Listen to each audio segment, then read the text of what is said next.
ప్రియమైన వారలారా, యేసుక్రీస్తు నామమున మీకు నా ప్రేమపూర్వక శుభాకాంక్షలు. ప్రభు అయిన యేసుక్రీస్తు మన మీద చాలా ప్రేమ అక్కర కలిగిన ఒక దేవుడు. అదేమనగా అనుదినము ఒక్కొక్క రోజు మనపై కరుణతో మన వైపు చూచుచున్నారు. అన్ని నిమిషములయందు మన మీద అక్కర కలిగి మనతో ఏకీభవించి పనిచేస్తున్నారు. అయితే మనల్ని గూర్చి యోచించుట కంటే దేవుడు మనల్ని గూర్చి అధికంగా యోచించువారు. మన జీవితంలో ఏమి రాబోతుంది, ఏమి జరగబోతోందన్న దాన్ని గమనించి మనకి సహాయము చేయువారు. అయితే దేవుడు తానే వచ్చి సహాయము చేయలేరు. మన బాధ్యత ఒకటి ఉన్నది.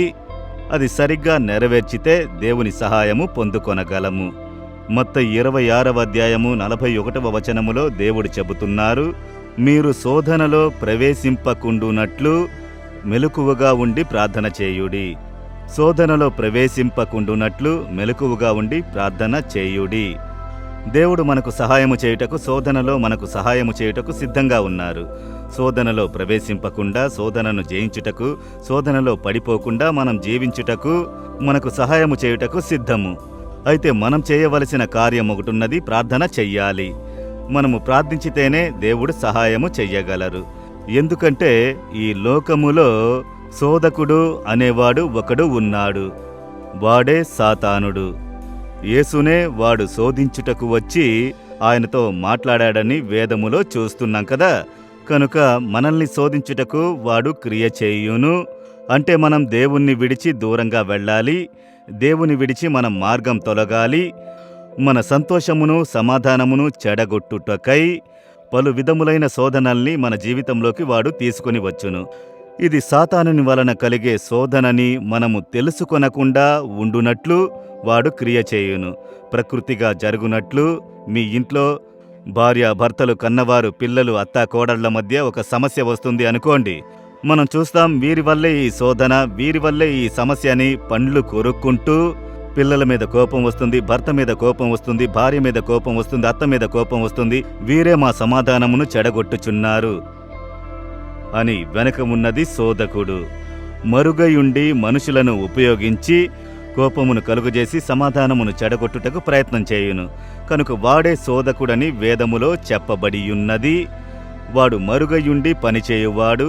కనుక ఈ దినం మనకు ఏ శోధన ఉంచుచున్నాడు, తీసుకుని వస్తాడో తెలియదు. పాపపు శోధన తీసుకుని వస్తాడు. మనలను విశ్వాసము నుండి తొలగేటటువంటి శోధనను తీసుకుని వచ్చును. ఈ విధముగా మనం పనిచేసే స్థలములో, నివసించే స్థలములో, సేవలో మనలను దైవ చిత్తము నుండి తొలగునట్లు శోధనను తీసుకుని వచ్చును. ఏదైనా ఒక విధముగా మనల్ని దేవునికి దూరంగా చెయ్యాలి. దానికైన శోధనను వాడు ప్లాన్ చేయును. ఏ శోధన వస్తుందో తెలుసా? తెలియదు.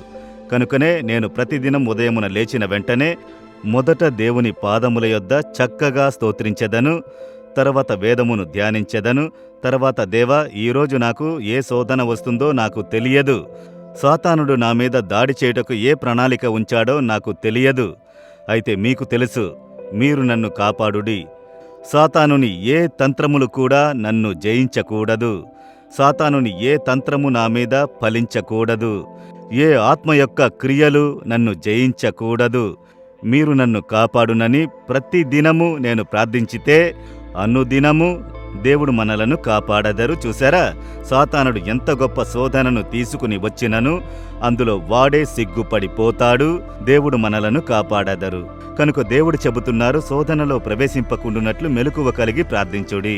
కనుక కొందరు నిద్రిస్తూ ఉంటారు. ఉదయమున 8 గంటల వరకు నిద్రించే క్రైస్తవులు ఉన్నారు. వేకువనే లేచి మనము నిద్రను అధికంగా ఇష్టపడకూడదు. 6 గంటలు మంచిగా నిద్రిస్తేనే ఆరోగ్యంగా జీవించగలరని డాక్టర్స్ చెబుతున్నారు. చిన్నపిల్లలైతే వారు కొంతసేపు నిద్రిస్తారు. అయితే పెద్దవారేమిటి, గంటల కొలది 10 గంటల వరకు నిద్రించడము. కనుక వేకువనే లేచి మేల్కొని ప్రార్థించుటకు మనము అలవాటు పడాలి. మనల్ని సమర్పించుకోవాలి. అందులోనే మన ఆశీర్వాదము ఇమిడియున్నది. మీరు ప్రార్థించకుండా, ఉదయమునే దేవుని వెతక్కుండా మీరు ఎలా ఆశీర్వాదముగా ఉండగలరని అనుకుంటున్నారు? అందువలన ఆ తప్పును విడిచి మారు మనసు పొంది, దేవా, ఈ దినము సాతానుడు నాకు ఏ శోధన ఉంచాడు, ఏ పోరాటం ఉన్నదో నాకు తెలియదు. అయితే నేను ప్రార్థించుచున్నాను, మీరు నన్ను కాపాడుడి, నడిపించుడి. సాతానుని శోధనలన్నిటికీ నన్ను తొలగించి కాపాడుడి అని ప్రార్థించి చూడండి. ప్రతిదినము మీరు విజయముతో ముందుకు సాగుదురు. శోధకుడు వస్తాడు, శోధన వచ్చును. మీరు జయించెదరు, పడిపోరు, అందులో స్తంభించిపోరు, విజయముతో ముందుకు కొనసాగుదురు. అందువలన ఈ దినం మొదలుకొని, దేవా, నేను వేకువనే లేచి కనిపెట్టుకుని ఉండి ప్రార్థించాలి, మేల్కొని ప్రార్థన చెయ్యాలి, సహాయము చేయుడి అని అడగండి. భయపడకండి. ఇప్పుడు సాతానుడు ఏ తంత్రములు ఉంచినను ఏమియు మిమ్మును జయించవు, మిమ్మును పడగొట్టలేవు, మిమ్మును స్తంభింపజేయలేవు. మీరు ఈ దినం విజయపు దినముగా చూచెదరు. దేవా, నేను శోధనలో ప్రవేశింపకుండునట్లు ఎప్పుడు మెలకువ కలిగి ప్రార్థించుటకు నాకు కృపను అనుగ్రహించుడి. ఈ దినం నాకు జయమునిచ్చి నడిపించుచున్నందుకై స్తోత్రములు. యేసు నామములో ఆమెన్.